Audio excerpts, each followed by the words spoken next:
is Father Ken Lau, and welcome to the new episode of Nuggets for the Soul. I remember when I was growing up in the Philippines, I was struggling with habitual sin, and I would go to the priest every week for confession, and I really got discouraged. I felt like there's no hope for me to overcome that sin, and I've learned also that discouragement is a lethal weapon used by the enemy to discourage us from standing up again. So I've read this writing of Saint Maximillian, and this is quoted in the book Forget Not Love, The Passion of Maximilian Kolbe. And he talks about how we should not get discouraged. Okay, he wrote, whenever you feel guilty, even if it is because you have consciously committed a sin, a serious sin, something you have kept doing many, many times, never let the devil deceive you by allowing him to discourage you.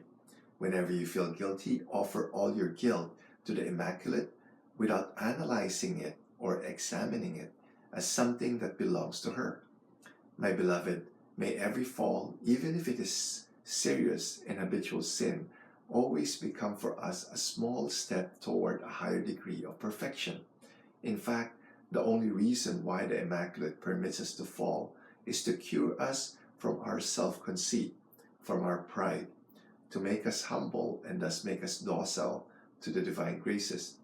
The devil instead tries to inject in us discouragement and internal depression in those circumstances, which is, in fact, nothing else than our pride surfacing again.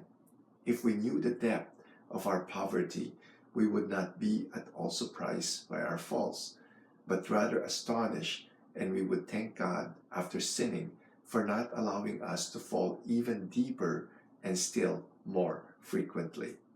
Again, whenever we keep on falling, Our Lady is teaching us a lesson not to rely on our own self. Jesus said, right, my grace is sufficient, for my power is made perfect in weakness.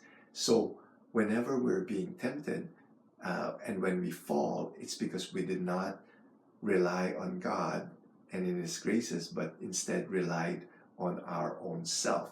Okay? And when we just rely on God's grace, for sure it will help us overcome the temptations that we face each day.